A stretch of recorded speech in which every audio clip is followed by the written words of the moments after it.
there are a lot of awesome, heroic, aspirational female characters in the world of fantasy, sci-fi, comic books, etc. And of course, this is a genre that gets made as toys a lot. So if these characters are so awesome, why is it they tend to be peg warmers more often than not? I mean, I'm not saying male action figures can't be peg warmers, but you do tend to see females a lot of the time as peg warmers. In fact, in this shot here, you can see the Gwenpool figure who was one per case. I mean, that's what, 1, 2, 3, 4, 5, 6, 7, 8, 9, 10, 11, if I'm counting them right, case packs they've gone through, and she hasn't sold, and she's taking up 2 entire pegs. I mean, Gwenpool's an awesome figure, and aspirational, and should appeal to, girls, boys. She's pink, she's got swords, she's got a selfie face and hands to do selfies. I mean, come on, that's on trend, right? And you don't just see this, of course, with one figure. You do see this quite often, and I'm not trying to pick on Marvel Legends here. It just happens to be the shots that I was able to find, although I've have plenty, I think, on my phone too, of shots I've taken of other lines where, again, sort of the female character from an action figure line tends to be the one that sticks around on shelf. And there's many reasons for this. I mean, it could be tied to the content, with the character not being a hit in the content.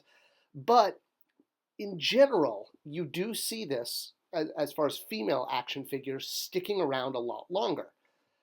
So why is this? I've talked in other videos about how boys and girls have different brains.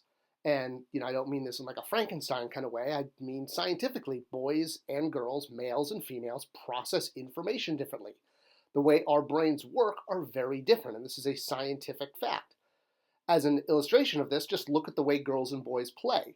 Any parent out there who has boys will tell you boys are much more aggressive in their play as children. They enjoy wrestling and crashing cars and smashing action figures, versus girls are, shall we say, daddy's little sweetheart. They can be polite, they will have more role play. That isn't to say boys can't like girl toys. No one, is saying that, and I'm not here to make that case at all. Girls can like boy toys, but the idea that, again, there's boy and girl toys is not a way to, say, to separate them. It's to appeal to them. It's because boys and girls play differently. There are exceptions. Again, a really good example from the industry is Lego. How, they spent $5 million in 5 years analyzing the way girls and boys played with Lego and noted girls play with it very differently. It's more open-ended, and they like environments that you can go inside and out and are not closed off. Versus boys with the exact same toy, i.e. the Lego brick, they're more into building a model, if you will, sort of as a trophy and putting it on their shelf and saying, I did this, look what I made. So same toy, different play pattern between genders.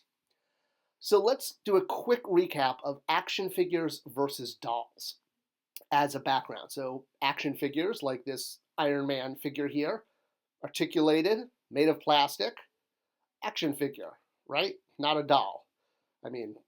Aside from the fact that, anything you can hold can be considered a doll. Versus something like this, a Barbie doll. Same scale, also made of plastic, has deco, comes with accessories, but clearly a doll. So what makes this a doll and not an action figure? Where's the dividing line? The industry doesn't really have a standard, but I have one that I've made up, and I call it hair, rooted hair. If a toy has rooted hair, which means, actual real, not strands of animal or human hair, it's obviously, fake hair, but if it has hair that's rooted into the character, it's called rooted hair, into the head, then it's a doll.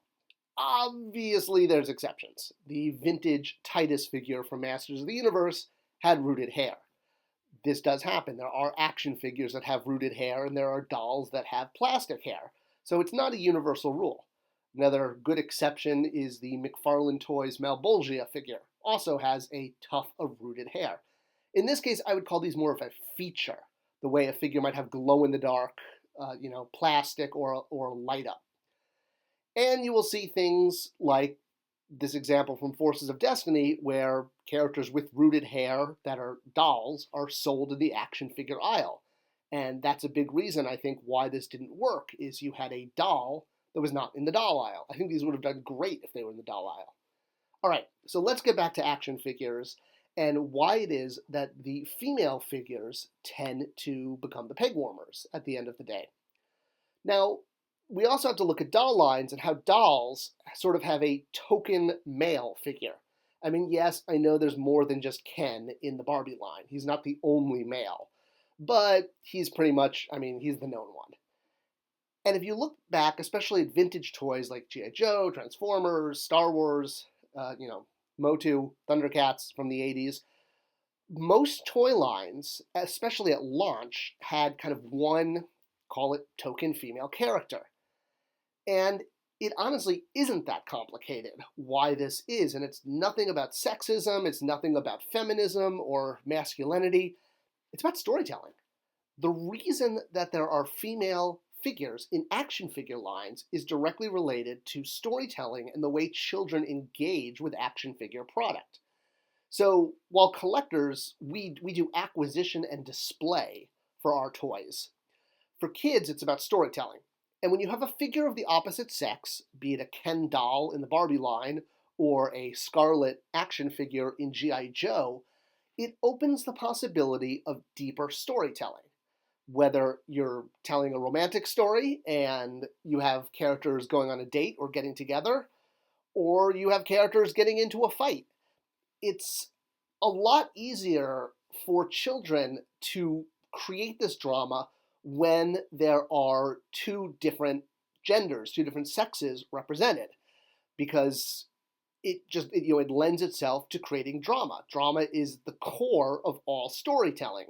If there was no drama, it would just be people sitting around going, "How you doing? I'm good. Me too. All right, end of play." So why are action figure or female figures in male lines? Well, it's because of the storytelling. It's those figures are really there.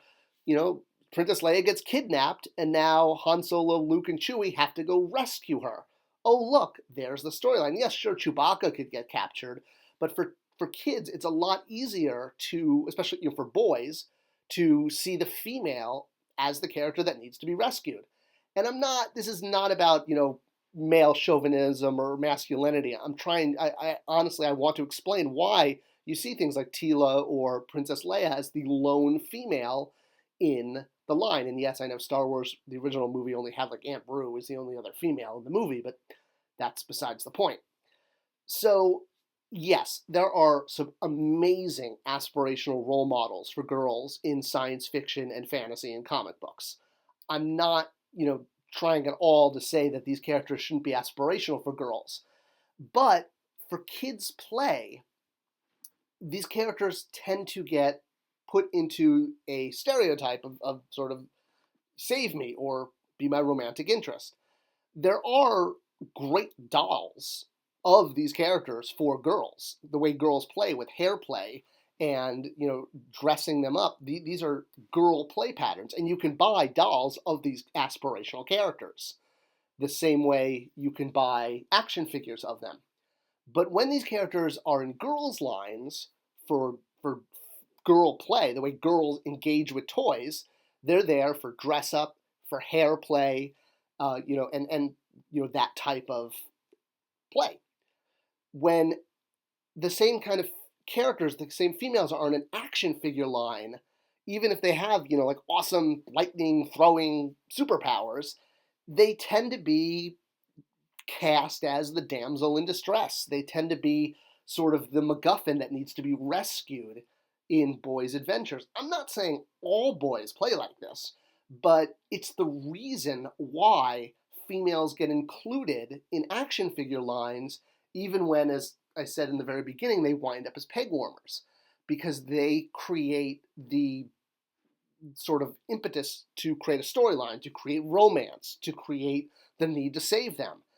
It is a very core sort of emotional attachment to want to, go on, play out adult themes like going on dates, like with Barbie and Ken, or, rescuing the princess. It's not a sexist thing. It is part of human connection. And for boys with action figures, you only need one. You only need one female to pull this off. And it's why, if you look at vintage toy lines like Star Wars, I mean, yes, there were multiple Princess Leias. She got updated for each movie, but there was only one female. There was only one female character. Or, an even better example is something like Thundercats. Again, you have a whole bunch of characters, good guys, bad guys, but there's only one female character. And yes, I know there's, the twins, the two cubs, but, I'm not counting. They were slug figures, and those were children. I'm talking about it, main characters. Same thing with Masters of the Universe. Lots of men, lots of, beasts and monkey people and skull guys, one female. In fact, this female was supposed to represent two different characters. So, absolutely girls can play with action figures. I'm not saying that at all. But if you look at the facts, the majority of action figure sales are to boys. Action figures is a boy play pattern, just like hair play and dress up is a girl play pattern. And once boys acquire one female to create, to be the impetus behind drama, they go back to collecting male figures because those are avatars for themselves. That's how they see themselves. They can see themselves in the adventures as Luke or Darth Vader in this case. And they want to acquire multiple male figures because that's how they can associate themselves in play. So fast forward or rewind back to the original point about females becoming peg warmers. The reason this is because boys only need one female. So for Marvel Legends, a boy may already have a female Marvel Legends figure and no need to buy the Wasp in this case. Or if you look at this 3-pack that Hasbro put out with Jean Grey, who is arguably one of the most requested collector figures, they needed a packer with two boys, and two of the most popular boys, Wolverine and Cyclops, in order to sell her. That's sort of, again, sort of proof about how for the majority of sales, which are to young boys, they only need one female figure, if you will, for like every 10 or 20 male figures they have. Because that one female can initiate the drama for all of the play. And once you have one female in your collection to spark the drama in this imaginative play, and again, I'm talking about for young children, not adult collectors here, that's enough. You only need one, and when you produce too many female figures, and while adult collectors may love them, the majority of sales at retail are to kids. And this means the dreaded, straight to the clearance aisle with you. If kids are not into a line, and lines with too many females that are aimed at boys tend to head that way. It's all about knowing your audience and understanding that while a female figure is usually necessary to create that drama for storytelling, kids only need one of them to accomplish this. I hope this explained a little bit about female action figures and why they sell and how they sell to kids. If you want to see more, let me know. I always answer comments, and give me a like and a subscription because that helps tell YouTube to share this with more people. Thanks for watching.